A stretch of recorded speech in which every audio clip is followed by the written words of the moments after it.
Hello ನನ್ನ ಸ್ನೇಹಿತರೆ, welcome to ಸುಚಿರುಚಿ. ಇವತ್ತು ನಾನು 3-4 ಥರ ಸೊಪ್ಪು ತೊಗೊಂಡು ಬಸ್ಸಾರು ಮಾಡೋದು ಹೇಗೆ ಅಂತ ಹೇಳ್ಕೊಡ್ತೀನಿ. ಇದನ್ನು ಬೆರಕೆ ಸೊಪ್ಪು ಅಂತ ಹೇಳ್ತೀವಿ ನೋಡಿ. ಇದು ಅಣ್ಣೆ ಸೊಪ್ಪು ತೊಗೊಂಡಿದ್ದೀನಿ. ನೆಕ್ಸ್ಟು ಗೋಣಿ ಸೊಪ್ಪು, ಇದೆಲ್ಲ ಗದ್ದೆಗಳಲ್ಲಿ ಸಿಗುತ್ತೆ, ನಾನು ಸಂತೆಯಲ್ಲಿ ತೊಗೊಂಬಂದೆ ಇದನ್ನು. ನೆಕ್ಸ್ಟು ಇದು ಕಿರಿಕಿರೆ ಸೊಪ್ಪು, ದಂಟು, ಇದು ಚಕ್ಕೋತ ಸೊಪ್ಪು. ಎಲ್ಲನೂ ಮಿಕ್ಸ್ ಮಾಡಿ ಒಂದು ಒಳ್ಳೆ ಸೂಪರ್ ಆಗಿರೋ ಸಾಂಬಾರು ಮಾಡೋಣ. ಬಸ್ಸಾರು ತುಂಬ ಟೇಸ್ಟಿಯಾಗಿರುತ್ತೆ. ಫಸ್ಟು ಇದನ್ನು ನಾವು ಚೆನ್ನಾಗಿ ವಾಶ್ ಮಾಡ್ಕೋಬೇಕಾಗತ್ತೆ. ನೋಡೋದಕ್ಕೆ ಚೆನ್ನಾಗಿದೆ ಅನಿಸುತ್ತೆ, ಬಟ್ ಮಣ್ಣಿನ ಅಂಶ ತುಂಬ ಇರುತ್ತೆ, ಅದನ್ನೆಲ್ಲ ನಾವು ನೀಟಾಗಿ ತೆಗಿಬೇಕಾಗತ್ತೆ. ಸೊ ನೀರಲ್ಲಿ ನಾನು ಈ ಸೊಪ್ಪನ್ನ ಸ್ವಲ್ಪ ನೆನೆ ಹಾಕ್ತಾ ಇದ್ದೀನಿ, ಯಾಕಂದರೆ ಚೆನ್ನಾಗಿ ನೆನೆ ಹಾಕಿದ್ರೆ ಅದೇನಾಗುತ್ತೆ, ಚೆನ್ನಾಗಿ ಏನು ಡಸ್ಟ್ ಇದೆ ಅದರಲ್ಲೆಲ್ಲ ಬಿಟ್ಕೊಳ್ಳುತ್ತೆ. ಅದಕ್ಕೋಸ್ಕರ ನಾನು ಇಲ್ಲಿ 1 ಸ್ಪೂನು ಉಪ್ಪು ಹಾಕೊತಾ ಇದ್ದೀನಿ. 1 ಸ್ಪೂನ್ ಉಪ್ಪು ಹಾಕಿ ನೀವು ನೆನೆಸಿಟ್ರೆ ಅವ್ರು ಏನೇ ಕೆಮಿಕಲ್ಸ್ ಯೂಸ್ ಮಾಡಿದರೂ ಕೂಡ ಏನಾಗುತ್ತೆ, ಸ್ವಲ್ಪ ನಾವು ಕಡಿಮೆ ಮಾಡ್ಬೋದು. ಸೊ ಆಬ್ವಿಯಸ್ಲಿ ನಮ್ಮ ಬಾಡಿಗೆ ಕೆಮಿಕಲ್ ಹೋಗೇ ಹೋಗುತ್ತೆ.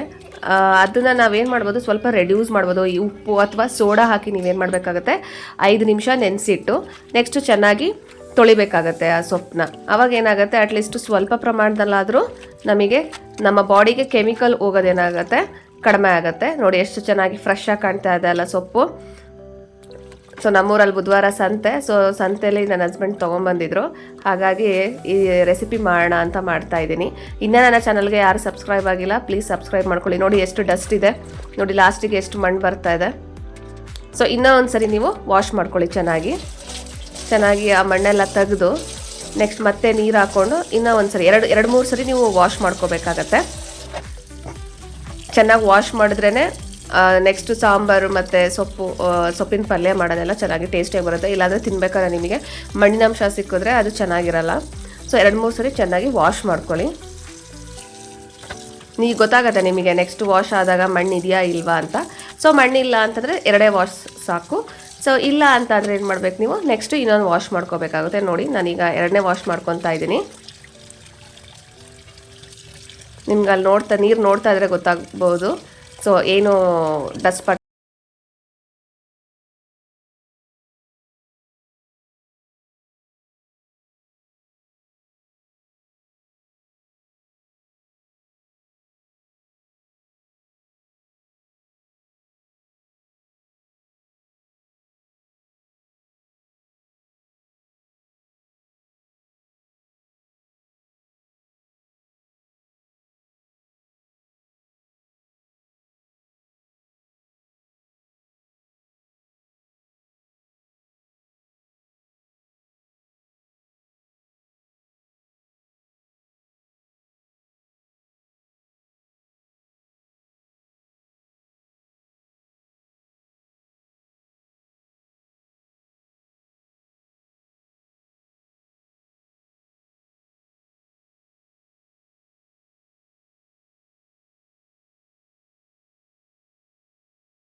ಅರ್ಧ ಕಪ್ ಈರುಳ್ಳಿ ಹಾಕ್ಕೊತಾ ಇದ್ದೀನಿ. ಇನ್ನೊಂದು ಸ್ವಲ್ಪ ನಾನು ಸಾಂಬಾರಿಗೆ ಇಟ್ಕೊತಾ ಇದ್ದೀನಿ.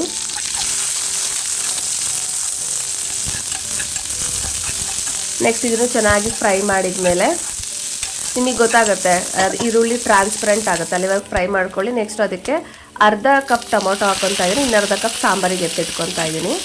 ಈ ಟೊಮೊಟೊನೂ ಕೂಡ ನೀವು ಚೆನ್ನಾಗಿ ಫ್ರೈ ಮಾಡ್ಕೊಳ್ಳಿ. ಈ ಟೊಮೊಟೊ ಈರುಳ್ಳಿ ಎಲ್ಲ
ಮಾಡ್ಕೊಳ್ಳೋಣ. ಸಾಂಬಾರಿಗೆ ನಾನೊಂದು ಇಲ್ಲಿ ಪಾನ್ ಇಟ್ಕೊಂಡು ಅದಕ್ಕೆ ಎಣ್ಣೆ ಹಾಕಿ ಸಾಸಿವೆ, ಜೀರಿಗೆ, ಬೆಳ್ಳುಳ್ಳಿ ಮತ್ತು ಒಣಮೆಣಸಿನ್ಕಾಯಿ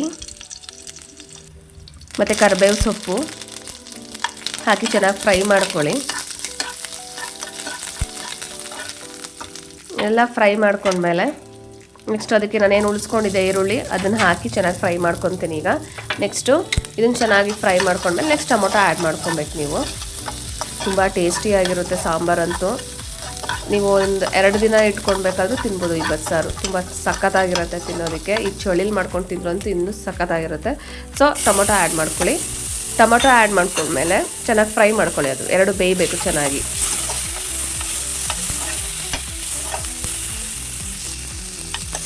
ಈಗ 2 ಚೆನ್ನಾಗಿ ಫ್ರೈ ಆಗಿದೆ. ಈಗ ನಾನೇನು ಹುಣಸೆ ಹಣ್ಣಿಂದ ನೆನೆ ಹಾಕಿ ಇಟ್ಕೊಂಡಿದ್ನಲ್ಲ ಆ ಹುಣಸೆ ರಸನ ನಾನಿಲ್ಲಿ ಬಿಡ್ತಾ ಇದ್ದೀನಿ. ಸೊ ಹುಣಸೆ ರಸ ಹಾಕಿದ್ಮೇಲೆ ಅದನ್ನು ಸ್ವಲ್ಪ ಕುದಿಯಕ್ಕೆ ಬಿಡಿ. ಸೊ ಹುಣಸೆ ರಸ ಕುದೀತಾ ಇದೆ ಅನ್ನುವಾಗ ನೀವು ಅದಕ್ಕೆ ರುಚಿಗೆ ಉಪ್ಪು, ಖಾರದ ಪುಡಿ ಹಾಕ್ಕೊಬೇಕಾಗತ್ತೆ. ನೋಡಿ ಕುದೀತಾ ಇದೆ. ಸೊ ಇವಾಗ ಉಪ್ಪು ಆ್ಯಡ್ ಮಾಡ್ಕೊಳ್ಳೋಣ. ನೆಕ್ಸ್ಟು ನಾನಿಲ್ಲಿ ಮನೇಲಿ ಮಾಡಿರೋಂತಹ ಖಾರದ ಪುಡಿನ ಆ್ಯಡ್ ಮಾಡ್ಕೊತಾ ಇದ್ದೀನಿ. ನೋಡಿ ನಿಮಗೆ ಖಾರ ಎಷ್ಟು ಬೇಕೋ ಅಷ್ಟನ್ನು ಆ್ಯಡ್ ಮಾಡ್ಕೊಳ್ಳಿ. ನಾನಿಲ್ಲಿ 1.5 ಸ್ಪೂನ್ ಖಾರದ ಪುಡಿ ಆ್ಯಡ್ ಮಾಡ್ಕೊತಾ ಇದ್ದೀನಿ. ನೆಕ್ಸ್ಟ್ ಇದನ್ನೆಲ್ಲ ಮಿಕ್ಸ್ ಮಾಡಿ ಚೆನ್ನಾಗಿ ಕುದಿಬೇಕದು. ಘಮ ಘಮ ಅಂತ ವಾಸನೆ ಬರಬೇಕು. ಅದು ಗೊತ್ತಾಗುತ್ತೆ ನಿಮಗೆ ಆ ಸ್ಮೆಲ್ಲು. ಸೊ ಅದು ಘಮ ಘಮ ಅಂತ ವಾಸನೆ ಬಂದಮೇಲೆ ನೀವು ಅದಕ್ಕೆ ಏನು ಮಾಡಬೇಕು, ಏನು ನೀವು ನೀರು ಸಪ್ರೇಟ್ ಮಾಡ್ಕೊಂಡಿದ್ದೀರಲ್ಲ ಸೊಪ್ಪಿನಿಂದ, ಆ ಸೊಪ್ಪು ನೀರನ್ನ ಏನು ಮಾಡಬೇಕು, ಇದು ನೀವು ಇದಕ್ಕೆ ಆ್ಯಡ್ ಮಾಡಬೇಕಾಗತ್ತೆ. ನೋಡಿ ಈಗ ನಾನು ಆ್ಯಡ್ ಮಾಡ್ತಾ ಇದ್ದೀನಿ. ಬೇಗನೆ ಆಗುತ್ತೆ ಈ ರೆಸಿಪಿ. ನೀವೆಲ್ಲಾದರೂ ಊರ ಕಡೆ ಎಲ್ಲಾದರೂ ಹೋಯ್ತು ಅಂತಂದರೆ ಗದ್ದೆ ಹೊಲದಲ್ಲೆಲ್ಲ ನೀವು ಈ ರೀತಿ ಬೆರಕೆ ಸೊಪ್ಪನ್ನ ಕಿತ್ಕೊಂಡ್ಬಂದು ಸಾಂಬಾರು ಮಾಡ್ಕೊಬೋದು. ನೆಕ್ಸ್ಟ್ ನಾನು ಅದಕ್ಕೆ ಕಾಯಿ ತುರಿನ ಆ್ಯಡ್ ಮಾಡಿದೆ. ಚೆನ್ನಾಗಿ ಇವಾಗ ಕುದಿಸಿ ಸೂಪರ್ ಟೇಸ್ಟಿ ಬಸ್ಸಾರು ರೆಡಿ. ಇದನ್ನು ನೀವು ಅನ್ನ ಜೊತೆ ಹಾಕ್ಕೊಂಡು ತಿಂತಾಯಿದ್ರೆ ಚಳಿಲಿ ಸಖತ್ ಟೇಸ್ಟಿಯಾಗಿರುತ್ತೆ, ಒಳ್ಳೆ ಮಜಾ ಕೂಡ ಕೊಡುತ್ತೆ ಮತ್ತು ಆರೋಗ್ಯಕರವಾಗಿ ಕೂಡ ಇರುತ್ತೆ. ಇನ್ನೂ ನನ್ನ ಚಾನಲ್ಗೆ ಯಾರು ಸಬ್ಸ್ಕ್ರೈಬ್ ಮಾಡಿಲ್ಲ, ಪ್ಲೀಸ್ ಸಬ್ಸ್ಕ್ರೈಬ್ ಮಾಡ್ಕೊಳ್ಳಿ, ಲೈಕ್ ಮಾಡಿ, ಕಮೆಂಟ್ ಮಾಡಿ, ಮತ್ತು ಈ ರೆಸಿಪಿನ ಮಾಡಿ ಹೇಗಿತ್ತು ಅಂತ ನನಗೆ ಕಮೆಂಟ್ ಮಾಡಿ ತಿಳಿಸಿ. ಪ್ಲೀಸ್ ನಿಮ್ಮ ಸಪೋರ್ಟ್ ನನಗೆ ತುಂಬ ಇಂಪಾರ್ಟೆಂಟ್ ಆಗುತ್ತೆ. ಹೀಗೆ ನನ್ನ ಚಾನಲ್ನ ವೀಕ್ಷಿಸ್ತಾ ಇರಿ. Thank you.